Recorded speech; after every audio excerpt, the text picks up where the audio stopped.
నమస్తే, welcome to our channel. ప్రస్తుతం మనతో ప్రముఖ ఆధ్యాత్మికవేత్త, ఆస్ట్రాలజర్ ముల్లపూడి సత్యనారాయణ మూర్తి గారు ఉన్నారు. వారితో మాట్లాడదాం. నమస్తే గురుగారు. నమస్కారం మా ఫణికుమార్ గారు. విశ్వవసు నామ సంవత్సరం అండి, కొత్త సంవత్సరం ఉగాది నుండి స్టార్ట్ అవుతుంది. సో ఎప్పుడు కూడా అయిపోయిన సంవత్సరం ఎప్పుడు మనం కష్ట నష్టాలు అన్ని అనుభవిస్తాం కాబట్టి రాబోయే సంవత్సరం మీద ఒక హోప్ ఉంటుంది. ఈ సంవత్సరం ఎలా ఉంటుంది అన్న క్యూరియాసిటీ ఉంటుంది ప్రతి ఒక్కళ్ళకి.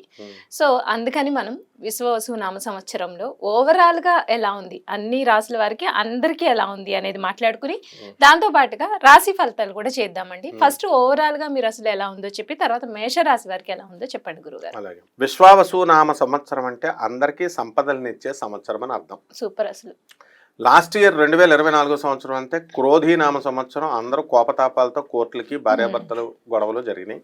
వాళ్ళందరూ ఇప్పుడు రీకన్సిలేషన్కి వచ్చేసి ఈ సంవత్సరంలో 50% ఆఫ్ ద పీపుల్, దంపతులు, కపుల్స్ వీళ్ళంతా కూడా కలిసిపోతారు. 50% ఆఫ్ ద సివిల్ కేసెస్ ఇవన్నీ కూడా ఎవరి పొలాలు వాళ్ళకి వచ్చేయడం, హాస్టల్ కోర్టులో కేసెస్ అయిపోవడం జరుగుతుంది. ఈ సంవత్సరం రాజు సూర్యుడు, మంత్రి చంద్రుడు. కాబట్టి ఇంకేం కావాలి మనకి? రాజు కరుణామయుడై ఉంటాడు. అంటే రవి ఇప్పుడు కూడా స్ట్రిక్ట్ గా ఉంటాడు కానీ లోపల చాలా కరుణ ఉంటుంది. అందువల్లనే ఆ సూర్యనారాయణమూర్తి సింహరాశి వాళ్ళు, వీళ్ళకి ఏంటంటే వాళ్ళని ఎదురించకూడదు మనం. అందువలన ఈ యొక్క సంవత్సరంలో మనము ఎలా ఉంటుంది అంటే రాజు మంచివాడై ఉన్నాడు, మంత్రి చంద్రుడై ఉన్నాడు కాబట్టి, మళ్ళీ సైన్యాధ్యక్షుడు రవి అయి ఉన్నాడు కాబట్టి మనం ఈ సంవత్సరం బ్రహ్మాండంగా ఉంటుంది. భూకంపాలు ఉండవు, అస్సలు ఉండవు. ఏదో చిన్నది ఏ మూలనో ఎప్పుడో వస్తాయి కానీ మేజర్ గా ఉండవు. వర్షాకాలం మనకు రాబోతుంది, పుష్కలమైన వర్షాలు వస్తాయి. ఎందువల్లంటే ఏమండి రవి గట్టిగా ఉన్నాడండి అందుకని రావేమో అండి అనుకుంటారు, కాదు. నెక్స్ట్ ఈ కోర్టు లావాదేవీలు కలిసిపోతారు, విద్యార్థులు తెగ చదువుతారు, విదేశాలకు వెళ్ళేటటువంటి వాళ్ళ సంఖ్య ట్రంప్ వచ్చాడని తగ్గుతుంది అనుకుంటున్నారు కదా, ఏమీ తగ్గదు, పెరుగుతుంది. ఇంకా వీసాలు కూడా వస్తాయి, విదేశ వలసలు ఎక్కువ జరుగుతాయి. అండ్ చేపల రొయ్యల చెరువులు బాగా పెడతారు జనం. ఇంతకుముందు చేపలు టపీమని చచ్చిపోయే రొయ్యలు, ఇప్పుడు అలాంటివి ఉండవు. నెక్స్ట్ రైతులు బ్రహ్మాండమైనటువంటి పంట చేస్తారు, కాస్ట్లీ గ్యాడ్జెట్స్ కొంటారు, ఖరీదైన వస్తువులు ఇళ్లల్లో. అయితే వైవాహిక జీవితాల దగ్గరికి వచ్చేసరికి దాంపత్యం మీద ప్రతి ఒక్కళ్ళు కూడా అసలు ఇది కలియుగం అంటే కామయుగం.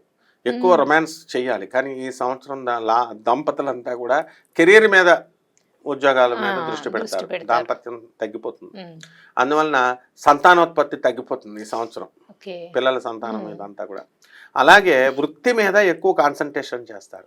రాజకీయ నాయకులకి కొత్త కొత్త పోస్టులు వస్తాయి, కొత్త కొత్త పార్టీలు పుడతాయి. అలాగే ఇప్పుడు సినీ ప్రముఖులు ఉన్నారు కదా, వీళ్ళంతా కూడా మంచి పేరు తెచ్చుకుంటారు, కొన్ని సినిమాలు హిట్ అవుతాయి, మీడియా రంగంలో అద్భుతాలు సృష్టిస్తారు. అండ్ Y2K వచ్చేసింది, ఇప్పుడు డీక్సీక్ ఇలాంటి సాఫ్ట్వేర్లు వచ్చేసినాయి. అందువలన మనకి ఫ్రీగా మనకి ఈ యొక్క ఆర్టిఫిషియల్ ఇంటెలిజెన్స్ లో మనం అద్భుతాలు సృష్టిస్తాం.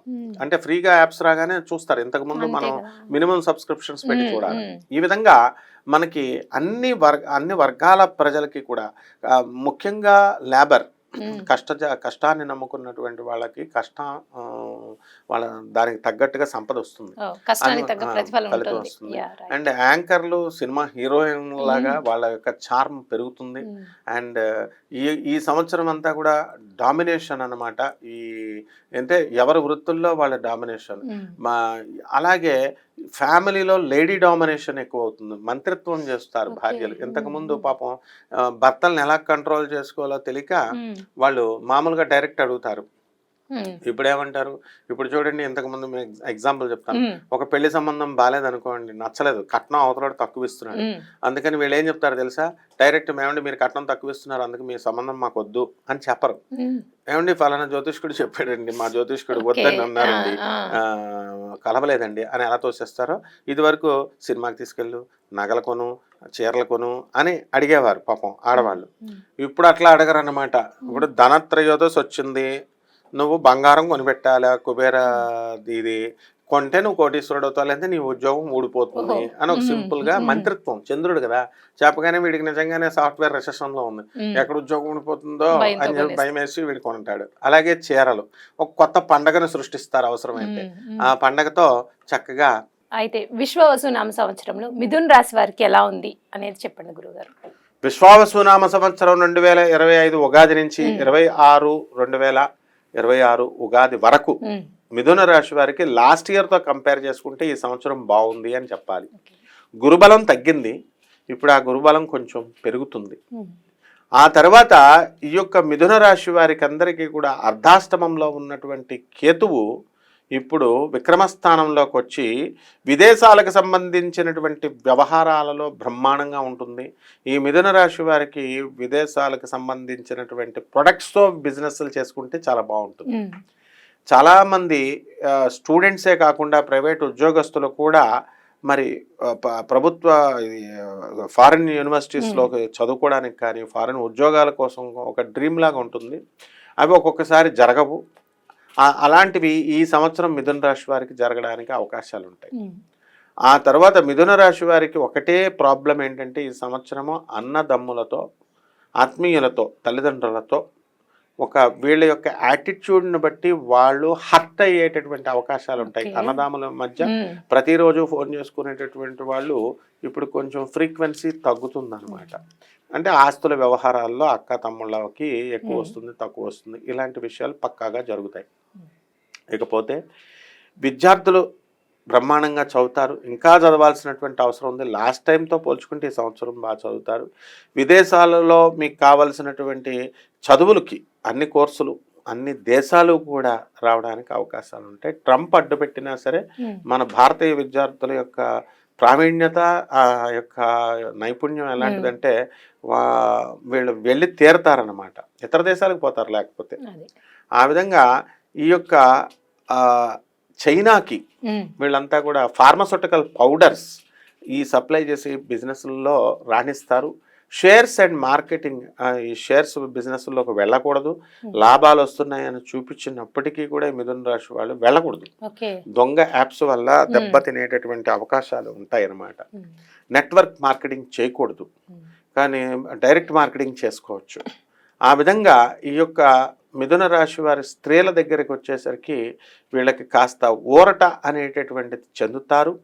లాస్ట్ ఇయర్తో పోల్చుకుంటే ఈ సంవత్సరము ఈ యొక్క డిప్రెసివ్నెస్ నుంచి డిప్రెషన్గా ఉంటుంది వాళ్ళకి. ఇప్పుడు కాస్త ఉత్సాహభరితంగా తయారవుతారు.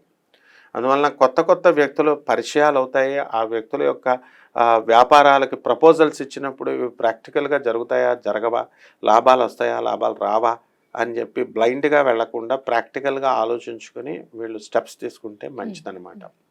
ఆ తర్వాత స్నేహం కోసం పార్టీలు, పబ్బులు అని చాలామంది మిథున రాశి వాళ్ళు వెళ్తారు. ఎక్కువగా వెళ్ళేది మిథున రాశి వాళ్ళే 12 రాశుల్లో. అంటే సహనం ఉండదు వీళ్ళకి, పేషెన్స్ ఎక్కువ ఉండదు. అటువంటి వాళ్ళకి ఈ సంవత్సరము శని యొక్క స్థితిగతుల వలన మనకి కొంచెం ఇంప్రూవ్మెంట్ అనేటటువంటిది ఉంటుంది. అంటే భాగ్యంలోకి రాహుగ్రహం రావడం వలన పూర్వజన్మ అదృష్టాన్ని రాహువు ఇస్తాడు. రాజకీయ నాయకులకి కొన్ని పోస్టులు ఇవ్వడం అనేటటువంటివి జరుగుతాయి. ఆడవాళ్ళకు కూడా ఇంట్లోనే భర్త కూడా చక్కగా ఒక పోస్ట్ అనేటటువంటిది చిట్టిపాట్లు వేయడము, ఇలాగా అదనపు జూట్ బ్యాగ్స్ తయారు చేయడము, ఇలాంటి కంపెనీస్ ఆడవాళ్ళు పెట్టుకుని స్వయంగా వీళ్ళు ఒక పోస్ట్ని క్రియేట్ చేసుకుంటారు వీళ్ళు. అంటే ఏదైతేనేమి ఈ సంవత్సరం అంతా కూడా మహిళలు ఆనందంగా ఉంటారమ్మా. రోగాలు వీళ్ళకి మిథున రాశి వాళ్ళకి ఎక్కువగా వచ్చేటటువంటి ఆరోగ్యపరమైన ప్రాబ్లం ఏంటంటే యాంగ్జైటీ, ఓవర్ యాంగ్జైటీ. వీళ్ళతో ఏదైనా విషయం చెప్పాలి అనుకుంటున్నాను అని మనం ఫోన్ కట్ చేస్తామనుకో, ఇక రోజంతా కూడా వాళ్ళు మనకు ఫోన్ కొడుతూనే ఉంటారనమాట. ఏంటది ఆ యాంగ్జైటీ అనేటటువంటిది మగవాళ్ళల్లో కూడా ఎక్కువగా ఉంటుంది. కాబట్టి యాంగ్జైటీని తగ్గించుకోవాలా. నరాల సంబంధమైనటువంటి వీక్నెస్లు వీళ్ళకి ఎక్కువ వస్తాయి. అలాగే ఈ గతంలో మైగ్రేన్ ఉన్నటువంటి వాళ్ళు అది ఇంకా ఎక్కువ అవ్వడానికి అవకాశాలు ఉంటాయి. కాబట్టి ఈ మైగ్రేన్కి మందులు, మెడికేషన్ అనేటటువంటిది చాలా మంది స్టాప్ చేసి మరి ఉంటారు. ఓకే, ఆరోగ్యపరంగా మీరు జాగ్రత్తగా చూసుకోండి మరి. కానీ ఓవరాల్గా పెద్ద ఆరోగ్య సమస్యలు ఏమి మిథున రాశి వారికి లేవు. రైట్ అండి. అయితే విశ్వవసునామ సంవత్సరం మిథున రాశి వారికి అన్ని రంగాల వారికి కలిసి రావాలి అంటే వారు పాటించాల్సిన పరిహారాలు ఏంటి? అదృష్ట సంఖ్య, కలిసి వచ్చే రంగు, కలిసి వచ్చే వారం రోజు చెప్పండి. ఈ మిథున రాశి వారికి కలిసి వచ్చేటటువంటి రంగు green colour, number lucky number 5, 14 కూడా. అలాగే ఈ యొక్క అదృష్ట దేవత ఉంటుంది శ్రీమన్నారాయణమూర్తి. అలాగే అదృష్ట వారం వచ్చేసరికి బుధవారం ఉంటుంది. కాబట్టి వీళ్ళంతా కూడా సాంప్రదాయబద్ధంగామైనటువంటి మన తాతలు ముత్తాతలు గురువులు చెప్పిన జ్యోతిషం ప్రకారము వీళ్ళు ఈ యొక్క మిథున రాశి వారికి గురుబలం తక్కువగా ఉంది కాబట్టి గురు జపం చేసుకోవాలా, గురు స్తోత్రాలు చదవాలా, గురువుకి కిలోంపావు మినుముల్ని ఈ యొక్క పసుపు రంగు వస్త్రాలను ఇచ్చి పెద బ్రాహ్మడికి మనము ఏ వారం అంటే ఈ యొక్క గురువారం నాడు ఉదయం తెల్లవారుజామున 3 గంటలకు ఇస్తే విశేష ఫలితాలు కలుగుతాయి. పంతులు గారులు పాపం 3 గంటలకు రాలేరు కాబట్టి వాళ్ళకి ఎక్కువ పారితోషికం ఇవ్వాలి, ఇచ్చి రప్పించుకోవాలి. లేకపోతే మీ ఇంటికైనా పంతులు గారిని ముందు రోజు ఇంట్లో పడుకోబెట్టుకోండి, లేకపోతే మీరే వెళ్ళి పంతులు గారి దగ్గర పడుకోండి. ఈ విధంగా ఈ తెల్లవారుజాము 3 విశేషమైన ఫలితము. ఒకవేళ అది మిస్ అయితే కనుక 6 గంటలకి ఉదయం ఇవ్వండి. దేవాలయంలో ఇవ్వచ్చు, ఇళ్ళలో ఇవ్వచ్చు, పంతులు గారి ఇంట్లో ఇవ్వచ్చు. ఇక తంత్ర జ్యోతిష పరంగా మనకి గురువుకి ఏంటంటే ఆ ధనాన్ని ఆకర్షించాలి కాబట్టి నల్ల చీమలకి గోధుమ నూక కానీ లేకపోతే పంచదార కానీ వెయ్యాలి. రావి చెట్టుకు నీళ్లు పోయాలి. మేడి చెట్టుకి ఒక బకెట్ తగ్గకుండా నీళ్లు పోయాలి. ఏదో నీళ్లు పోయకుండా మనం స్పూన్ చిన్న రావి చెంబ కుదరదు. శ్రీ గురుదత్త జై గురుదత్త అంటూ గురుచరిత్ర పారాయణని వీళ్ళు పారాయణ చేయాల్సినటువంటి అవసరం ఉంది.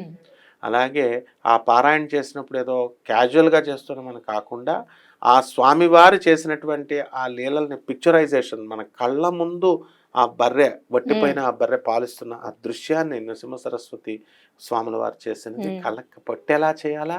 అండ్ పరిపూర్ణమైనటువంటి అనురాగం స్వామివారి మీద పెంచుకోవాలి. అప్పుడు మాత్రమే ఈ మంత్రం సిద్ధిస్తుంది. ఓం ద్రాం దత్తాత్రేయాయ నమః అనే మంత్రంతో కార్త్య వీరార్జునుడు సహస్ర భుజాలని సర్వసామ్రాజ్యాన్ని స్థాపించాడు చక్రవర్తిగా. అంత అద్భుతమైనటువంటి ఫలితాన్ని మనకి ఈ మంత్రం ఇస్తుందమ్మా. ఈ పరిహారంతో బాగుంటుంది. రైట్ అండి. విశ్వవసు నామ సంవత్సరంలో మిథున రాశి వారికి ఎలా ఉంటుంది, వారికి కలిసి వచ్చే రోజు, అదృష్ట సంఖ్య, వాళ్ళకి కలిసి వచ్చే కలర్ గురించి చాలా చక్కగా వివరించారు. ధన్యవాదాలు. ధన్యవాదాలు.